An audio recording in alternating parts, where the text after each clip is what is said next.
வணக்கம் சாண்ட்ரா. வணக்கம். எப்படி இருக்கீங்க? ரொம்ப நல்லா இருக்கேன். நீங்க எப்படி இருக்கீங்க? எல்லாரும் நல்லா இருக்கும்.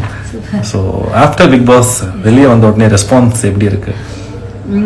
வெளில வந்த உடனே நான் இந்த ரெஸ்பான்ஸுக்கு எல்லாம் முன்னாடி எதுவுமே யோசிச்செல்லாம் வைக்கல. பட் வெளியில ஃபர்ஸ்ட் ஆடியன்ஸை மீட் பண்ணும்போது, லைக் நார்மல் பீப்புளை மீட் பண்ணும்போது அவங்க கொடுத்த அந்த ஒரு லவ், இப்படி கட்டி பிடிச்சிட்டு ஓகேவா இருக்கீங்களா, ஹெல்த் ஓகேவா, அதெல்லாம் எனக்கு ரொம்ப டிஃப்ரெண்டா இருந்தது. ஒரு டைம்ல நம்ம நடிக்கும் போது நமக்கு இதெல்லாம் வேணும் அப்படின்னு நம்ம ஆசைப்பட்டிருக்கோம்ல, அந்த அந்த ரெக்கக்னிஷன்ஸ், அந்த லவ், அதெல்லாம் ரொம்ப என்ஜாய் பண்ணேன்.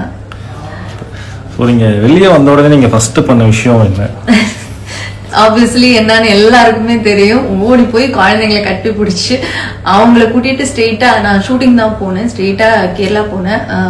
அங்க ஒரு 1 வீக் அவங்க கூட கம்ப்ளீட்டா ஸ்பெண்ட் பண்ண எல்லாத்தையும் விட்டுட்டு பாப்பாஸ் கூடவே இருந்தேன். இடையில ஷூட்டிங் போயிட்டு அப்படியே பாப்பாஸ் கூடவே இருந்தேன்னா அதுதான் எனக்கு நான் ரொம்ப மிஸ் பண்ண விஷயம். என் குழந்தைங்க அவங்க கூடவே ஸ்பெண்ட் பண்ணிட்டு இப்பவும் அவங்க கூடவே ஸ்பெண்ட் பண்ணிட்டு இருக்கேன். ஸோ பிக் பாஸோட ஓவரால் எக்ஸ்பீரியன்ஸ், அந்த ஜேர்னி எப்படி இருந்தது உங்களுக்கு? எனக்கு ரொம்ப இமோஷனல் ரோலர் கோஸ்டரா இருந்தது. ஏன்னா எதுவுமே ஒரு பிளான் இல்லாம ரஜினிக்கு ஒரு ஷேடோ மாதிரி நான் உள்ள போனேன். பட் என்னோட ஜேர்னி எனக்கு ரொம்ப டஃப்பா இருந்தது. ஒவ்வொரு நாளும் எனக்கு ரொம்ப கஷ்டம். அது புஷ் பண்ணி நான் வெளியில வர்றது ரொம்ப கஷ்டமா இருந்தது. அவர் எவிக்ட் ஆகுற வரைக்கும் எனக்கு நான் ஓகேவா இருந்தது, இமோஷனலி ஸ்டேபிளா இருந்தது. பட் அவர் போனதுக்கு அப்புறம் அந்த ஒரு இமோஷனல் இது பிரேக் டவுன் ரொம்ப எனக்கு ரொம்ப கஷ்டமா இருந்தது. பிசிக்கலி மென்டலி எல்லாம் ரொம்ப மனசு கஷ்டப்பட்டேன். அந்த கார் டாஸ்க்கு இன்னும் ப்ரெஷரைஸ் ஆகி இன்னும் கஷ்டங்கள் கொடுத்துடுச்சு வெளியில வர வரைக்கும். வெளியில என் குழந்தைங்க பார்த்ததுக்கு அப்புறம் தான் எனக்கு அதுல இருந்து அந்த எல்லாத்துல இருந்தும் நான் கொஞ்சம் ரிலீவ் ஆனது. உங்களுக்கு பிடிச்ச டாஸ்க்னா என்ன டாஸ்க் சொல்வீங்க? ஆப்வியஸ்லி என்னோட சீக்ரெட் டாஸ்க். அது ரொம்ப பிடிச்ச டாஸ்க். ஏன்னா நானே அதை அந்த மாதிரி அப்ளை பண்ணுவேன் அப்படின்றது எனக்கு தெரியல. நான் வெளியில பார்த்த ஒரே ஒரு எபிசோட என்னோட சீக்ரெட் டாஸ்க் மட்டும்தான். ஏன்னா அது மட்டும் எனக்கு பார்க்கணும்னு ஆசையா இருந்தது. ஸோ பிக் பாஸ் வீட்டில் உங்களுக்கு மறக்க முடியாத ஒரு மெமரினா என்ன, மறக்க வேண்டிய ஒரு மெமரினா எது சொல்வீங்க?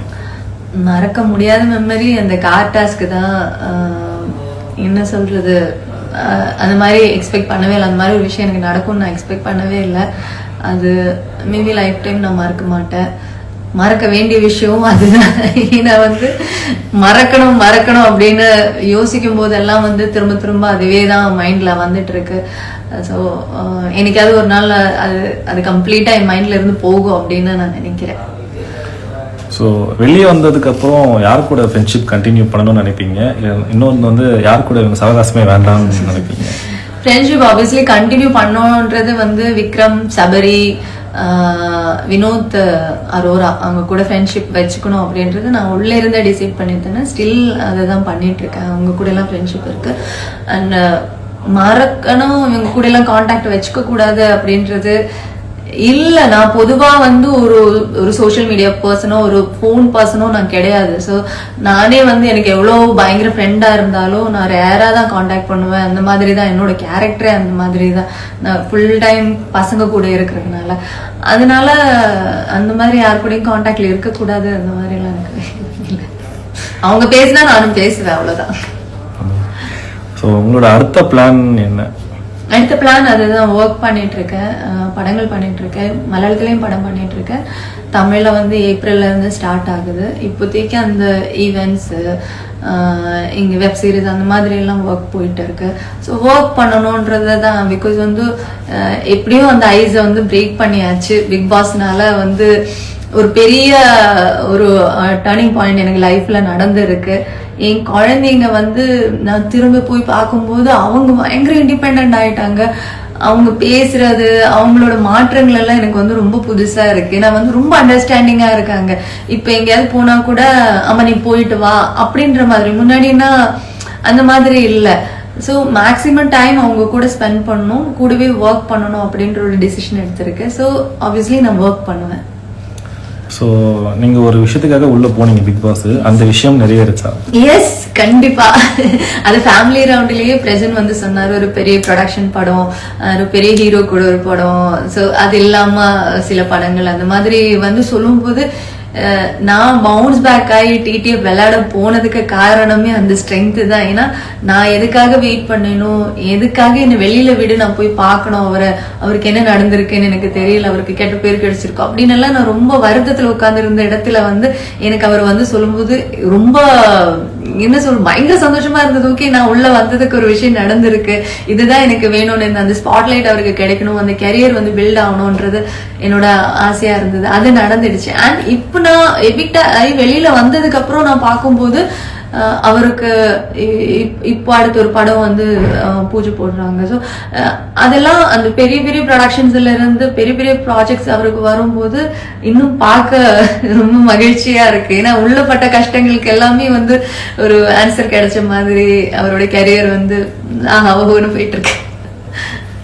ஸோ நீங்க யார் டைட்டில் வின் பண்ணுவாங்க நீங்க ஒரு மைண்ட்ல வச்சு நினைச்சிட்டு இருந்தீங்க? எனக்கு வந்து நான் நினைச்சிட்டு இருந்தது, என்னதான் அவர் கூட வந்து சண்டை போட்டுட்டு இருந்தாலும் அவர் ஒரு நல்ல பிளேயர் அப்படின்றது மைண்டுக்குள்ளேயே இருந்துட்டு இருந்தது வந்து விக்ரம். ஸோ அவர் டாப் 5ல வரும்போது கூட எனக்கு வந்து விக்ரம் வந்து டெஃபினெட்லி வந்து ஃபினாலேல வந்து ஒண்ணுனா ரன்னர் அப் இல்லைன்னா வின்னர் அப்படின்ற மாதிரி தான் எனக்கு தோணுச்சு. பட் அதுக்கப்புறம் டாப் 3 லிஸ்ட் எல்லாம் பார்க்கும்போது நான் வந்து விக்ரம் தான் வின்னர் அப்படின்றது ஃபிக்ஸ் பண்ணி இருந்தேன். விக்ரம் எவிக்ட் ஆகும்போது I feel so bad. Because அவர் உள்ள வந்து அவரோட கேமா இருக்கட்டும், இஸ் பர்சனாலிட்டி, ஒரு பர்சனா எப்படி இருந்தது, அண்ட் அவரோட டிரான்ஸ்ஃபர்மேஷன், இது எல்லாமே நம்ம வந்து அவர் கூட டிராவல் பண்ணும்போது அவர் ஒரு நல்ல பிளேயர், ஒரு நல்ல ஹியூமன் பீயிங். அவரோட பர்சனாலிட்டில இருந்து நிறைய விஷயங்கள் நம்ம பிக் பண்ணி எடுக்கலாம். ஸோ அந்த மாதிரி நான் பார்த்தேன். ஒரு பயங்கரமான ஒரு பிளேயரா நான் பார்த்தேன். பயங்கரமா ஒரு நெகட்டிவ் சைட் பார்த்தேன், பயங்கரமா ஒரு பாசிட்டிவ் சைட் பார்த்தேன். ஏன்னா ஒரு மனுஷனுக்கு ரெண்டுமே இருக்கு, ஒரு நெகட்டிவ் சைடு ஒரு பாசிட்டிவ் சைடு இருக்கு. இது ரெண்டுமே விக்ரம் கிட்ட இருந்து எனக்கு தெரிஞ்ச ஆடியன்ஸும் பார்த்திருப்பாங்க. அவரோட பிரேக் டவுன்ஸ், அவரோட பிளே, சில கேரக்டர்ஸ் அவர் கேரி பண்ண விதம் பயங்கரமா இருந்தது. ஸோ ஆப்வியஸ்லி அந்த அளவுக்கு யாராவது உள்ள வந்து ஒர்க் பண்ணி அந்த சீசன்ல இருந்திருக்காங்களான்றது எனக்கு தெரியல. பட் நான் பார்த்த வரைக்கும் வேற யாரும் இல்லாதனால ஆப்வியஸ்லி விக்ரம் தான் வின்னர்னு நான் நினைச்சிட்டு இருந்தேன். ஸோ மக்களுக்காக என்ன சொல்ல விரும்புறீங்க? மக்களுக்காக, ஃபார் த ஜென்யூன் பீப்புள், உங்களுக்காக வந்து என்ன சொல்லணும்னா, நான் உள்ள போகும்போது மக்கள் என்ன சப்போர்ட் பண்ணுவாங்க, என் கூட இருப்பாங்க அப்படின்றதெல்லாம் நான் நினைக்கவே இல்லை. அது நான் ரியலைஸ் பண்றது எப்படின்னா, எப்போனா மணி டாஸ்க் நடக்கிற டைம்ல எனக்கு விக்ரம் சொல்லும் போது தான் எனக்கே அது, ஓ மக்கள் வெளியில இருந்து நம்மளை சப்போர்ட் பண்றாங்க, அந்த ஓட்டு தான் நம்மளை வந்து உள்ள நிக்க வைக்குது. ஏன்னா உள்ள இருந்து எதுவுமே நமக்கு யோசிக்கிற மாதிரி இல்லை, எந்த ஸ்டேஜஸ்லயுமே வந்து இதை பத்தியெல்லாம் யோசிக்கிற மாதிரி எனக்கு இல்லை. நான் ரொம்ப இமோஷனலா இருந்ததுனால ஒரு டைம்ல எனக்கு வந்து விக்ரம் அதை புரிய வைக்கும் போது, ஆமா வெளியில நமக்கு மக்கள் சப்போர்ட் பண்ணிட்டு இருக்காங்க, யாரெல்லாமோ சேர்ந்து நமக்காக ஓட் பண்றாங்க அப்படின்றது ரியலைஸ் ஆகி நான் வந்து எவிக்டாய் வெளியில வரும்போது கூட நான் பார்த்த ஃபேன் பேஜஸா இருக்கட்டும், அவங்க எனக்கு கொடுத்த அந்த சாண்ட்ராக்கா லவ் யூ சொல்லிட்டு பெருசா டச்சோட சிம்பிள் போட்டு அமைச்சிருக்கேன். Love you so much. So அந்த மாதிரி நிறைய இது நான் பாக்குறேன், அந்த லவ் நான் பாக்குறேன். இப்போ ஒவ்வொரு அம்மாக்கள் வந்துட்டு என்கிட்ட வந்து கட்டி பிடிச்சிட்டு நல்லா இருக்கீங்களா அப்படின்னு எல்லாம் கேட்கறது வந்து ரொம்ப சந்தோஷமா இருக்கு. ஒரு பெரிய ஃபேமிலி வந்து கிடைச்ச மாதிரி இருக்கு. எங்க போனாலும் அன்பு கொடுக்கறதுக்கு, அதுக்கெல்லாம் நான் வந்து எப்படி நன்றி சொல்லணும்னு தெரியல. அதுக்காகவே வந்து நம்ம ஒர்க் பண்ணணும், ஆன் ஸ்கிரீன் இருக்கணும் அப்படின்றது எனக்கு ஆசையா இருக்கு. ஏன்னா இந்த லவ் எல்லாம் வந்து, ஓ இவங்க பிக் பாஸ் வந்து ஹஸ்பண்டுக்காக வந்துட்டு போயிட்டாங்க அவ்வளவுதான், அப்ப நம்ம பண்ணதெல்லாம் வேஸ்ட் அப்படின்னு யாருக்கும் தோணக்கூடாதுன்றதுக்காகவே நான் ஒர்க் பண்ணணும்னு இருக்கேன். I am still working. Definitely என்னை சப்போர்ட் பண்ண எல்லாருக்குமே ஒரு ப்ரௌட் மூமெண்ட்டை நான் கண்டிப்பா கொடுப்பேன். என்னை சப்போர்ட் பண்ணதுக்கு ரொம்ப நன்றி. தேங்க்யூ. தேங்க்யூ.